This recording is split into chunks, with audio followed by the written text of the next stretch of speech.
Welcome to the channel ई ज्ञान। आइए आज हम लोग पढ़ते हैं मैश एनालिसिस यानी कि मैक्सवेल्स लूप एनालिसिस। जैसा कि इसके नाम से पता चल रहा है कि मैश एनालिसिस है, इसमें लूप एनालिसिस है। और हम लोग मैश और लूप वर्ड किस लॉ में यूज़ करते थे हम लोगों ने पिछले वीडियो में पढ़ा है। मैश और लूप दोनों वर्ड आता था हमारा किरचॉफ्स वोल्टेज लॉ में। मतलब कि ये जो एनालिसिस है मैक्सवेल्स लूप एनालिसिस या मैश एनालिसिस, ये कहीं ना कहीं केवीएल के एप्लीकेशन से जुड़ा हुआ है। ठीक है। अब मैक्सवेल्स लूप एनालिसिस हम लोग क्यों करते हैं? क्योंकि जब भी हम केवीएल से कोई कॉम्प्लिकेटेड सर्किट को यदि सॉल्व करने की कोशिश करें तो हमको क्या करना पड़ेगा।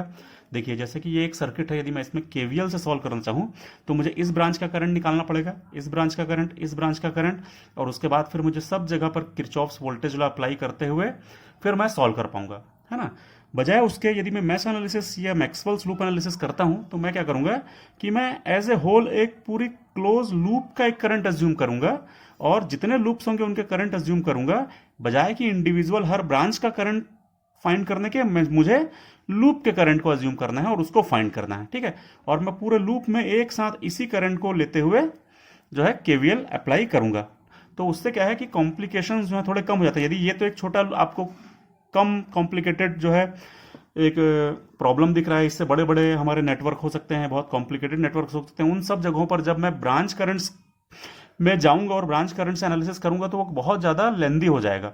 लेकिन लूप एनालिसिस से करूंगा तो कंपैरेटिवली थोड़ा कम लेंदी रहेगा वो, बजाय केवीएल के। इसलिए हम लोग इस मेथड को पढ़ते हैं और ये मेथड बहुत पॉपुलर भी है, बहुत आसान भी है। एक बार आप बहुत ध्यान से इसको देख लें, समझ लें, आपको पूरी तरह से इसका हर डाउट क्लियर हो जाएगा, कहीं पर कोई भी प्रॉब्लम नहीं आएगी। चलिए हम लोग शुरू करते हैं कि इसको हमको सॉल्व कैसे करना है। मान लो हमारे पास इस प्रकार का कोई एक नेटवर्क दिया हुआ है। हम लोग सबसे पहला काम क्या करेंगे कि हम फाइंड ये करेंगे कि इसमें कितने लूप हैं। ठीक है, कितने लूप हैं। तो हमको जनरल ऑब्जर्वेशन से ही पता चल जाएगा कि इसमें कितने लूप हैं। तो देखिए, ये एक लूप हो गया, ठीक है, ये दूसरा लूप हो गया। आप कहेंगे कि ये एक बड़ा वाला तीसरा लूप भी है। ठीक है, तो हमको स्मॉलेस्ट लूप को ही कंसिडर करना है फॉर इजीनेस। हम चाहें तो बड़े लूप को भी कर सकते हैं, but we should consider the smaller loops. ठीक है, तो हम ये एक लूप कंसिडर करते हैं, ये एक लूप कंसिडर करते हैं, हम दो लूप ही कंसिडर करेंगे तो भी हमारा प्रॉब्लम सॉल्व हो जाएगा।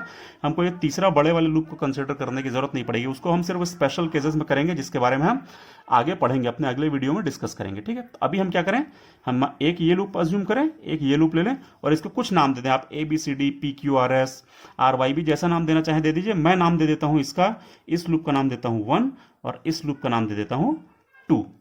This is loop number 1 and the other is loop number 2। ठीक है, ये 1 ये 2। अब मुझे क्या करना है, या तो हमको क्वेश्चन जो भी दिया रहेगा उसमें करंट दिया रहेगा कि इसका कितना करंट अज्यूम करना है और इसका कितना करंट अज्यूम करना है, इसकी डायरेक्शन क्या होगी, इसकी डायरेक्शन क्या होगी। या तो ऐसा क्वेश्चन में गिवन रहेगा तो हमको वही लेना पड़ेगा। यदि क्वेश्चन में करंट के बारे में कोई भी जानकारी नहीं दी हुई है तो हम अपने तरफ से अज्यूम करेंगे कि ये जो करंट है ये I1 है, मतलब लूप 1 का करंट I1 और लूप 2 का करंट I2। तो ये हमने अज्यूम कर लिया है। और दोनों को कैसा अज्यूम किया है, दोनों को मैंने क्लॉकवाइज अज्यूम किया है। ऐसा कोई कंपल्शन नहीं है कि आप दोनों को सेम डायरेक्शन में ही अज्यूम करें या दोनों का अपोजिट करें या इधर का कोई रूल नहीं है। अज्यूम कर रहे हैं अपन अपनी मर्जी से, चाहे जैसा अज्यूम कर सकते हैं। तो मैंने सिमेट्री के लिए क्या किया है, दोनों को सेम डायरेक्शन में, मतलब दोनों को क्लॉकवाइज अज्यूम कर लिया है। ठीक है, चलिए अब हम लोग इसको सॉल्व करते हैं कि कैसे हमको सॉल्व करना है। तो हमारा एक काम हो गया। पहले तो हमने लूप देखे कि कितने लूप हैं, दो लूप मिले। दोनों लूप के करंट यदि क्वेश्चन में नहीं दिए गए हैं तो हम उसको डायरेक्शन के साथ अज्यूम करेंगे I1 और I2। चलिए अब हम लोग क्या करते हैं, केवीएल पे आ जाते हैं। तो हम सबसे पहले क्या करेंगे कि अप्लाइंग केवीएल मतलब Kirchhoff's voltage law in loop 1। सबसे पहले हम लूप 1 में किरचॉफ्स वोल्टेज लॉ अप्लाई करेंगे। किरचॉफ्स वोल्टेज लॉ का कैसे अप्लाई करना रहता है ये हमने अपने पिछले वीडियो में पढ़ा है। आप लोग एक बार किरचॉफ्स वोल्टेज लॉ वाले वीडियो को मेरे जरूर रिफर करें, उससे आप लोगों को और क्लियर हो जाएगा कि हमको कैसे केवीएल अप्लाई करना रहता है। चलिए हम स्टार्ट करते हैं। तो हमको सबसे पहले केवीएल अप्लाई करने के लिए क्या करना होता है, सबसे पहले हमको एक पॉइंट चूज करना रहता है जहां से हम स्टार्ट करेंगे। तो हमने ये पॉइंट चूज कर लिया। इस पॉइंट को चूज करने के बाद हमको इस पूरे लूप को ट्रेस करने के लिए, इस पूरे लूप के हर एलिमेंट को एक एक करके वहां पहुंचने के लिए एक डायरेक्शन चूज करनी पड़ेगी। तो हम मान लेते हैं कि हम इस डायरेक्शन में ट्रेस करेंगे, इस डायरेक्शन में मूव करेंगे। ठीक है, कैसे करेंगे, हम क्लॉकवाइज डायरेक्शन में मूव करेंगे। ठीक है, क्लॉकवाइज डायरेक्शन में मूव करते हुए हर एक एलिमेंट का वोल्टेज निकालेंगे। जैसे मैं यहाँ से यहाँ आऊँगा तो इसका वोल्टेज लिखूंगा, फिर यहाँ पहुँचूंगा तो इसका वोल्टेज लिखूंगा, फिर यहाँ से यहाँ पहुँचूंगा तो इसका वोल्टेज लिखूंगा, और उसके बाद मैं लास्ट में जहाँ से मैंने शुरू किया था कंप्लीटली वहीं आकर के मैं रुक जाऊंगा। और जैसे ही मैं अपने ओरिजिनल पॉइंट पर रुकूंगा तो मेरा जो algebraic sum of all the voltages रहेगा, इस वोल्टेज इस वोल्टेज इस वोल्टेज का जो भी सम रहेगा वो क्या हो जाएगा, जीरो हो जाएगा। ये होता है केवीएल। हम वही अप्लाई करते हैं, चलिए केवीएल। अब अल्जेब्रिक सम करना है, ठीक है। कैसा सम करना है, अल्जेब्रिक सम करना है। तो अल्जेब्रिक सम में कुछ वोल्टेजेस प्लस होंगे और कुछ वोल्टेजेस माइनस साइन के साथ होंगे। तो कौन सा वोल्टेज को प्लस लेना है और कौन सा वोल्टेज को माइनस लेना है, इसके लिए हम लोगों ने केवीएल में साइन कन्वेंशन भी पढ़ा था। एक बार फटाफट उसको रिपीट कर लें कि वो साइन कन्वेंशन क्या था। तो देखिए जो साइन कन्वेंशन था वो ये मैंने यहाँ पर उसको नोट किया है ना। आप उसको क्लियरली एक बार और अच्छे से देख लें। तो साइन कन्वेंशन हमारे पास चूंकि दो टाइप के एलिमेंट होते हैं, कुछ सोर्सेज होते हैं ईएमएफ और कुछ रेजिस्टेंसेस होते हैं। तो दोनों के केस में साइन कन्वेंशन अलग अलग रहेगा, दोनों का रूल अलग अलग रहेगा। कैसा रूल रहेगा तो अपन उसको देख लें। मैं एक इजी फॉर्म में बता रहा हूं। वोल्टेज ड्रॉप को हम लोग हमेशा पॉजिटिव लेंगे और वोल्टेज राइज को हमेशा नेगेटिव लेंगे। बुक्स में इसका उल्टा भी दिया हो सकता है, तो आप या तो बुक के कन्वेंशन को फॉलो कीजिए या मेरे कन्वेंशन को फॉलो कीजिए, दोनों ही केसेस में आंसर सेम आएगा। तो मैंने ईएमएफ के लिए कन्वेंशन क्या लिया है, एक ऐसा सोर्स जिसका वोल्टेज ई वोल्ट है, उसमें यदि हम ट्रेस करते समय पॉजिटिव साइन को पहले पाते हैं तो हम प्लस ई लिखेंगे। यदि हम ट्रेस करते समय नेगेटिव साइन को पहले लाते हैं तो माइनस ई लिखेंगे। मतलब हम जैसे ऐसे घूम रहे हैं और यदि वोल्टेज का प्लस साइन मेरे पास सामने पहले आया तो मैं उसको प्लस ई लिख दूंगा। यदि घूमते समय मुझे मूवमेंट करते समय मुझे वोल्टेज का नेगेटिव पोलैरिटी पहले मिलती है तो मैं माइनस ई लिख दूंगा। बहुत सिंपल है, अभी करके देखेंगे तो आपको और क्लियरली समझ में आएगा। यदि हम रेजिस्टेंस के वोल्टेज की बात करते हैं तो रेजिस्टेंस का वोल्टेज ओम्स लॉ से आता है, V = IR। तो यदि मैं IR लिखता हूं तो कैसे करेंगे, तो ट्रेस करते समय लूप को यदि करंट की डायरेक्शन और ट्रेसिंग की डायरेक्शन सेम है, मैंने क्या लिखा है, while tracing the loop direction of current is same with the direction of tracing. मतलब मेरे मूवमेंट की डायरेक्शन और करंट के मूवमेंट की डायरेक्शन यदि सेम है तो मैं प्लस IR लिखूंगा। यदि मेरे मूवमेंट की डायरेक्शन और करंट के मूवमेंट की डायरेक्शन अपोजिट है तो मैं माइनस IR लिखूंगा। आई होप आप लोगों को समझ में आ गया होगा। मतलब यदि मैं और करंट साथ साथ चल रहे हैं तो वोल्टेज पॉजिटिव होगा, यदि करंट मेरे अपोजिट चल रहा है तो वोल्टेज माइनस साइन के साथ होगा। यदि वोल्टेज सोर्स मुझे कहीं रास्ते में मिल रहा है तो वोल्टेज सोर्स का जो साइन मुझे पहले मिलेगा वही साइन उस वोल्टेज का मैं लिख दूंगा। इसमें करके देखते हैं, आपको और अच्छे से समझ में आ जाएगा। चलिए तो अब हम लोग इस गिवन क्वेश्चन को सॉल्व करते हैं। सबसे पहले मैं करूंगा अप्लाइंग केवीएल इन लूप 1 और स्टार्ट कर रहा हूं मैं यहां से, और मैं मूव कैसे कर रहा हूं, क्लॉक वाइज। ठीक है, मैं कैसा ट्रेस कर रहा हूं, ट्रेस में कैसा कर रहा हूं, क्लॉकवाइज। देखिए ध्यान दीजिए कि करंट भी क्लॉकवाइज है, हमेशा ऐसा जरूरी नहीं होगा। इस केस में, इस पर्टिकुलर केस में मेरे ट्रेसिंग की डायरेक्शन और करंट की डायरेक्शन सेम है। सबसे पहले मैं यहां से यहां जाऊंगा तो मुझे क्या मिलेगा, R1। ठीक है, तो यहां का वोल्टेज क्या होगा, ओम्स लॉ के हिसाब से I इंटू आर, मतलब I1 इंटू R1। तो मैं लिख देता हूं यहां पर I1 इंटू R1।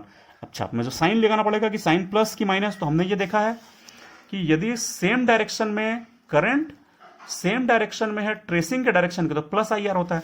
तो हम लोग भी क्लॉकवाइज जा रहे हैं, करंट भी क्लॉकवाइज जा रहा है। देखिए मैं भी ऐसे जा रहा हूं और एक करंट भी ऐसे ही जा रहा है, तो मतलब क्या हो जाएगा, प्लस I1 R1। फिर मैं यहां पहुंच गया। अब यहां से मैं नीचे आऊंगा क्योंकि मुझे इस लूप को कवर करना है। मैं जब यहां से नीचे आऊंगा तो मुझे क्या मिलेगा, R3। अब R3 का वोल्टेज मुझे लिखना है, तो R3 का वोल्टेज कैसे होगा, रेजिस्टेंस इंटू करंट। अब यहां पर ध्यान देने वाली क्या बात है, एक बहुत इंपॉर्टेंट चीज आती है। इस पर्टिकुलर ब्रांच में दो करंट है, देखिए I1 भी है और I2 भी है। मतलब ये दोनों करंट इस ब्रांच से होकर के जाएंगे। तो जब ये I1 जाएगा तो ये I1 कैसे जाएगा, ये ऐसे जाएगा। जब ये I2 जाएगा तो ये कैसे जाएगा, ये ऐसे जाएगा। दिख रहा है आप लोगों को, आई होप समझ में आ रहा होगा। I1 करंट इस ब्रांच में ऊपर से नीचे आ रहा है और I2 करंट इस ब्रांच में नीचे से ऊपर जा रहा है। मतलब इस पर्टिकुलर ब्रांच में दो करंट हैं, I1 from top to bottom and I2 from bottom to top. मतलब दोनों करंट की डायरेक्शन अपोजिट है। तो मैं क्या करूंगा, मुझे दोनों वोल्टेज लिखना पड़ेगा। I1 के साथ जब R3 का मैं वोल्टेज लिखूंगा तो वो हो जाएगा I1 R3, और जब मैं I2 के साथ R3 का वोल्टेज लिखूंगा तो वो हो जाएगा I2 R3। अब मुझे दोनों में साइन लगाना है, प्लस या माइनस। ठीक है, कैसे लगाऊंगा, यदि मैं जिस डायरेक्शन मूव कर रहा हूं, करंट भी यदि मेरे साथ साथ मूव कर रहा है, मेरी और करंट की डायरेक्शन यदि सेम है तो प्लस। देखिए I1 मैं ऐसे घूम रहा था, ऐसे, ठीक है, और I1 भी ऐसे ही आ रहा है, मतलब मेरी और I1 की डायरेक्शन सेम है तो आ जाएगा प्लस। लेकिन जब मैं ऊपर से नीचे आ रहा हूं तो देखिए I2 जो है वो नीचे से ऊपर जा रहा है। समझ में आ रहा है? मैं कैसे मूव कर रहा था? मैं ऐसे मूव कर रहा था, ऐसे। समझ में आ गया? मैं ऐसे मूव कर रहा था, लेकिन ये करंट कैसे मूव कर रहा है? ये ऐसे जा रहा है। मतलब R3 में मैं कहां से कहां जा रहा था? R3 में मैं ऊपर से नीचे आ रहा था, लेकिन I2 जो है वो नीचे से ऊपर जा रहा था। मतलब मेरे मूवमेंट और I2 की मूवमेंट की डायरेक्शन अपोजिट है, इसलिए ये माइनस आ जाएगा। तो आप लोगों को समझ में आया कि माइनस कहां लगाना है और प्लस कहां लगाना है? आई होप आप लोगों को समझ में आ गया होगा कि माइनस और प्लस कहां कहां पर हमको अप्लाई करना है।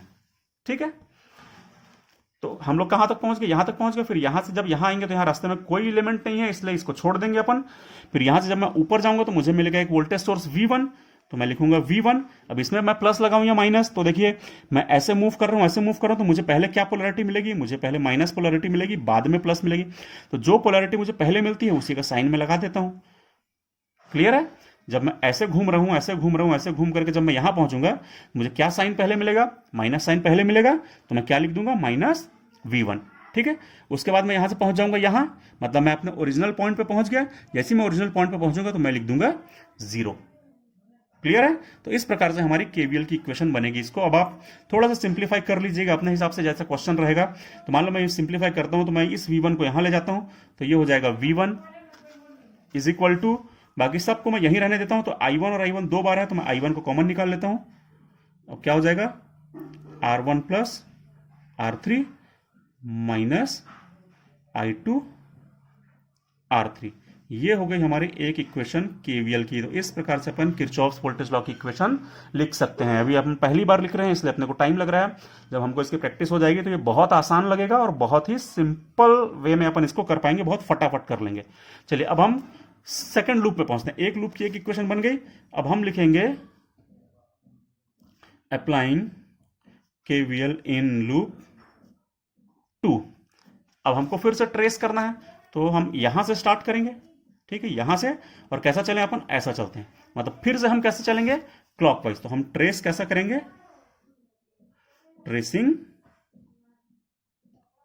क्लॉकवाइज। हम फिर से क्लॉकवाइज ट्रेस करते हैं। हमारी इच्छा है, हम चाहते तो एंटी क्लॉकवाइज भी ट्रेस कर सकते थे, इसमें कोई अंतर नहीं आएगा।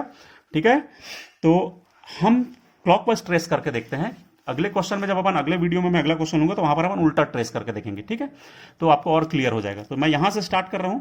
यहां से पहले मैं इधर जाऊंगा, क्योंकि मैं क्लॉकवाइज ट्रेस कर रहा हूं। तो मैं कैसे कैसे जाऊंगा? मैं यहां से ऐसे जाऊंगा, फिर ऐसे आऊंगा, फिर ऐसे आऊंगा और फिर ऐसे जाऊंगा। ठीक है, तो मैं सबसे पहले यहां से जब यहां पहुंचूंगा तो मुझे क्या मिलेगा? R2। तो इसका वोल्टेज क्या होगा? Current into resistance, Ohm's law के हिसाब से, तो I2 इंटू R2 हो जाएगा। तो मैं लिख लेता हूं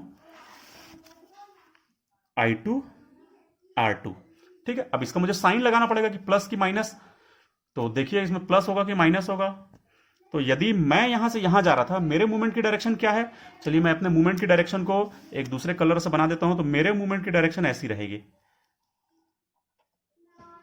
ऐसी। ठीक है, तो मेरे मूवमेंट की डायरेक्शन क्या है? इस तरफ है, जो स्केच पेन से मैंने बनाई है, इस तरफ। ठीक है, करंट किस डायरेक्शन में जा रहा है? तो I2 देखिए, I2 भी उसी तरफ जा रहा है जो पेन से मैंने बनाया है। ये करंट की डायरेक्शन है, ये मेरे मूवमेंट की डायरेक्शन है। दोनों की डायरेक्शन सेम है। और जब मेरे और करंट के मूवमेंट की डायरेक्शन सेम होती है, तो जब सेम डायरेक्शन रहती है तो मैं प्लस IR लेता हूं। तो मैं लिख दूंगा प्लस I2 R2। फिर मैं यहां पहुंच गया। अब यहां से मैं आऊंगा नीचे। जब मैं यहां से नीचे आऊंगा तो मुझे क्या मिलेगा? एक सोर्स मिलेगा V2। तो मैं लिखूंगा V2। और मुझे कौन सा साइन पहले मिल रहा है? तो देखिए जब मैं ऐसे करके आ रहा हूं तो मुझे पहले प्लस साइन मिल रहा है, बाद में माइनस मिल रहा है। मतलब जब मैं ऐसे घूम के आ रहा हूं तो मुझे पहले कौन सा साइन मिला? प्लस। तो मैं यहां पे लिख दूंगा प्लस। मैं यहां पहुंच गया। यहां से मैं यहां आऊंगा तो कोई एलिमेंट नहीं है, इसलिए इसको छोड़ देंगे। फिर यहां से मैं जाऊंगा ऊपर। देखिए ये मैं जा रहा हूं ऊपर। ये जो स्केच पेन बना है ये मेरे मूवमेंट की डायरेक्शन है, और जो पेन से बना है ये करंट की डायरेक्शन है। तो मेरी डायरेक्शन और करंट की डायरेक्शन सेम है, लेकिन इस R3 में दो करंट है। ये ऐसे जा रहा है I2 और ऐसे आ रहा है I1। ठीक है, I2 मेरे साथ साथ जा रहा है, I1 मेरे अपोजिट आ रहा है। इस R3 में दो करंट है। तो उसका अपन कैसे लिखते थे? उसका अपन कैसे लिखेंगे?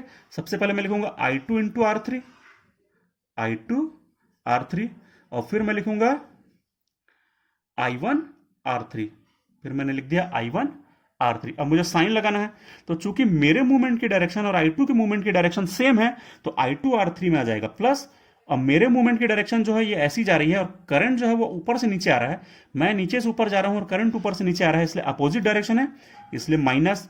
और फिर मैं यहां से यहां पहुंचूंगा तो मैंने ओरिजिनल पॉइंट पे पहुंच गया। जैसे ही मैं ओरिजिनल पॉइंट पे पहुंचूंगा तो मैं लिख दूंगा इज इक्वल टू 0।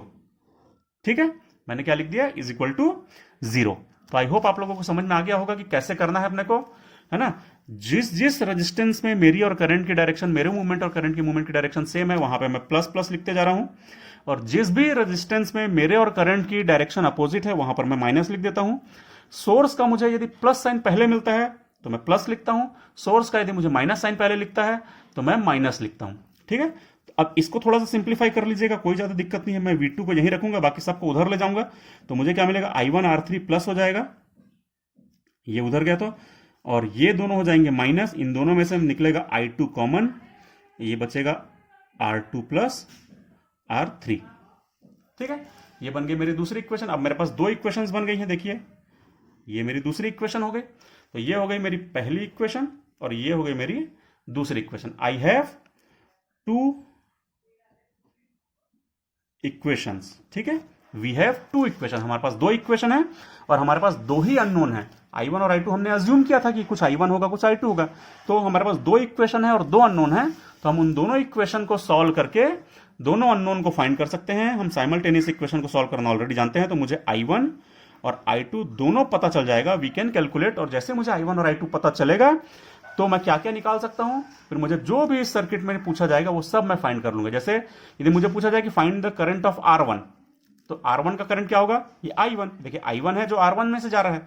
ठीक है, तो मुझे पता चल जाएगा कि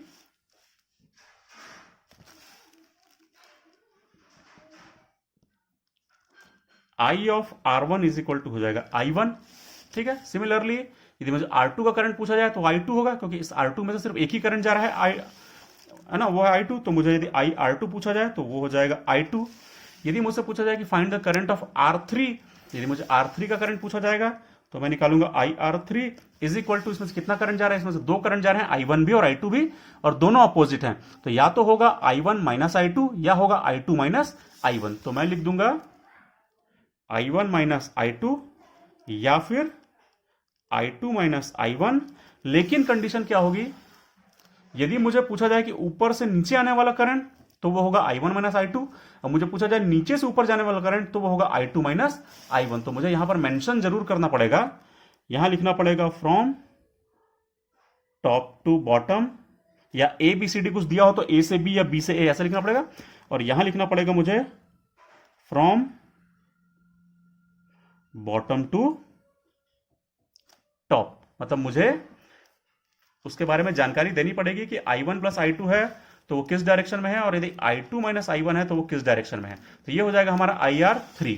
ठीक है, मान लो मुझे पूछा जाता है कि यहां का वोल्टेज निकालो, तो वोल्टेज क्या होता है, वोल्टेज होता है I इंटू R। तो मैं लिख दूंगा, यदि मुझे पूछा जाता है कि V ऑफ R2 निकालो तो मैं लिख दूंगा I2 R2।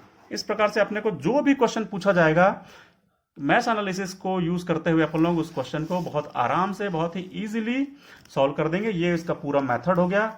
आई होप आप लोगों को समझ में आ गया होगा। मैश एनालिसिस काफी सिंपल है, इसको एक बार ध्यान से करेंगे तो सारी चीजें हम लोगों से बनने लगेगी। ठीक है, तो यदि आप लोगों को ये पसंद आया हो तो प्लीज आप लोग मेरे पुराने वीडियो KVL और KCL उसको भी एक बार रेफर कर लीजिए, और आगे आने वाले वीडियोस भी आपको टाइम टू टाइम मिलते रहें, इसलिए इस चैनल को सब्सक्राइब जरूर कर लीजिए। Thank you.